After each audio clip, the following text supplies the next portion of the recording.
रंजालि बैसागु बोथोरालाय फैहांनैनो फैथारमारबाय आयौ बोसोरनि गिबि रंजालि बैसागु बोथोरालाय बोराय बुरि सेंग्रा सिख्ला गथ' गथाय बयबो रंजालायबाय हारिनि हारिमु फैहांनैनो फैथारमारबाय आयौ बोसोरनि गिबि रंजालि बैसागु बोथोरालाय आयौ हाबाब बावखौनि खौवौ गाबनायजों बिफांनि दालायाव बिलाइ गोरलैजों बार खोलो खोलो बार बारनायजों अखाबो हाया सान्दुंबो दुङा माइ एसे मोजाङै बैसागु बोथोरालाय सानसे थाबाव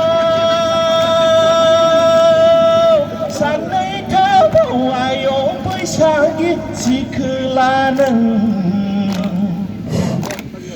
सानसे थाबाव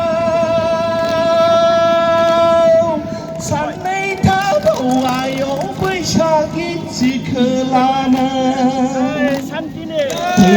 फैहांनैनो फैथारमारबाय आयौ बोसोरनि गिबि रंजालि बैसागु बोथोरालाय बोराय बुरि सेंग्रा सिख्ला गथ' गथाय बयबो रंजालायबाय हारिनि हारिमु रिंखांलायबाय আজি আমার 14 ব্লকৰ ফালৰ পৰা 14 চিৰাংদুৱাৰ ব্লকৰ ফালৰ পৰা ৰংজালি বৈশাগু বিদায় পৰ্ব যি উদযাপন কৰিবলৈ তেখেতসকলে ইয়াত মানে এটা সুন্দৰ এটা প্ৰগ্ৰামটো আয়োজন কৰিছে তো এই প্ৰগ্ৰামত মই উপস্থিত ইয়াত হৈছোঁ মোৰ লগত আমাৰ বিটিআৰৰ CMৰ OSD ডাঙৰীয়া ইয়াত উপস্থিত আছে আমাৰ দলীয় নেতৃত্বসকলে ইয়াত উপস্থিত আছে আমাৰ UPPLৰ ফালৰ পৰা বিশেষকৈ চিৰাং জিলাৰ ভিতৰত 14 ডুৱাৰ্ছ মানে UPPL কমিটিয়ে ইয়াত থকা সকলো প্ৰাইমাৰী তথা আমাৰ ইণ্টেলেক্সুৱেল শিক্ষকসকল মানে বৈশাগু প্ৰেমী ৰাইজক একেলগে লৈ যে এটা ভাল এটা মেছেজ দিবলৈ চৰকাৰ তথা UPPL দলৰ পৰা এটা ভাল এটা মেছেজ দিবলৈ মানে যি বৈশাগু পৰ্বৰ ইয়াত উদযাপনৰ যি বিদায় প্ৰগ্ৰাম এটা উদযাপন কৰিব তেখেতসকলে ইয়াত প্ৰগ্ৰাম হাতত লোৱাত মই তেখেতসকলক ধন্যবাদ দিছোঁ মই ইয়াত উপস্থিত হৈ দেখিবলৈ পাইছোঁ এটা সুন্দৰ পৰিৱেশৰ মাজত তেখেতসকলে ভাল এটা আয়োজনটো কৰিছে আৰু ইয়াত আমাৰ যি নৃত্য প্ৰদৰ্শন কৰিবলৈ আমাৰ বহুত আমাৰ ডেকা বা গাভৰু আমাৰ ভাই ভনীসকল ইয়াত উপস্থিত হৈছে তেখেতসকলে সুন্দৰ এটা নৃত্য প্ৰদৰ্শন কৰিব আৰু ৰাইজক এটা আনন্দ এটা উপভোগ কৰিবলৈ তেখেতসকলে এটা সুবিধা দিছে বুলি মই ক'ব বিচাৰিছোঁ আৰু আজি কেন্দ্ৰীয় সমিতিৰ ফালৰ পৰা UPPL কেন্দ্ৰীয় সমিতিৰ ফালৰ পৰা বিভিন্ন ব্লকক বিহু প্ৰগ্ৰামটো উদযাপন কৰিবলৈ আমি নিৰ্দেশ দিছিলোঁ আজি ইয়াত মাথন নহয় বিটিআৰত আমাৰ 40টা ব্লক আছে UPPL কমিটিৰ 40টা ব্লক সমিতিয়ে এই প্ৰগ্ৰামবিলাক হাতত লৈছে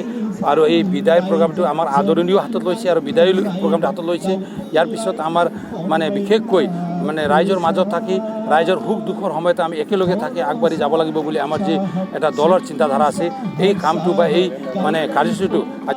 बैसागुनि खुलुमनाय आं जासिबाय रायजो राजाफोरनिसिमबो आंनि खुलुमनाय आं जासिबाय दिनैहाय 12 नं चिरांदुवार ब्लक कमिटि UPPLनि बानजायनायाव खुंगा नैथि रंजालि बैसागु बिदाय फोरबो जे फालिथाय बे हाबाफारिखौ जोङो जोंनि समाजनिनो जोंनि बियाबनि सिङाव थानाय आस्राबारि MB फरायसालि गेलेग्रा गेवलां फोथाराव जों सानसेनि हाबाफारिजों जों खुंफुंनो सिगांदों आरो बे हाबाफारि बायदियै जोंहा जे नैबे सेथि हाबाफारि हिसाबै जोंहा गाहाय हाबग्रा लामा बेखेवनाय बेखौ जोङो बेखेवगिरि हिसाबै जोङो मोननो हादोंमोन जोंनिनो BTCनिनो जोंहा गाहाय मावफुं सोद्रोमा सार प्रमद बर'निनो जोंहा OSD डक्टर सांग्राम ब्रह्म बिथाङा फैनानै बेखेवनानै होलांबाय आरो जोंहा बिनि नैथि हाबाफारि महरै जोंहा दङमोन जोंनि दोलोनि फिरफिला आरो खुंफुं आफादनि जे फिरफिला आवरायहोनाय बे हाबाफारिखौ जोङो मावफुंबाय आरो बिनि उनावहाय जोङो नैबे रंजालि बैसागु बिदाय फोरबो जों लोब्बा लाखिनानै जे जोंहा मोसानाय बादायलायनाय जे हाबाफारि बेखौ जोङो खालामदों आरो बे हाबाफारिखौ जोङो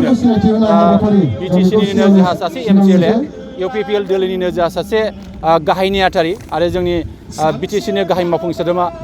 सार प्रमद बर'निनो जोंहा पलिटिकेल सेक्रेटारि सार माधव चन्द्र सेट्टी बिथाङा फैनानै बेखेवनानै होलांबाय आरो जोङो बिनि उनावहाय जोंहा मोनसे जोंनि ब्लकनि सिङाव थानाय जे जोंनि गोबां गेदेमा सुबुंफोर दङ दा बिथांमोनखौ जोङो मान होनाय बा सन्मान होनाय बे हाबाफारिखौबो जोङो मावफुंबाय आरो जोङो दिनैहाय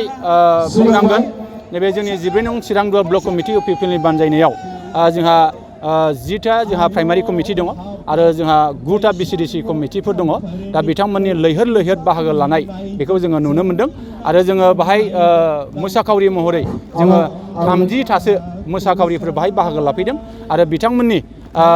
मोसानायखौ जोङो निस्सय जोङो नुनो मोनगोन आरो जोङो बेखौनो फोरमायनो लुबैदों आरो बे मोसागिरि बिथांमोननो जे बान्था हिसाबै जोंहा सेथि बान्था हिसाबै जायफ्रा सायख'जागोन बिथांमोननो जोङो 10,000 बान्था जों हरनायनि थांखि लानाय जादों आरो नैथि बान्था महरै जोङो जायफोरखौ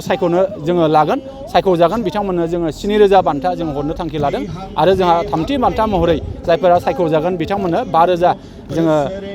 बान्था जोङो हरनायनि थांखि लानाय जादों लोगोसे नैबे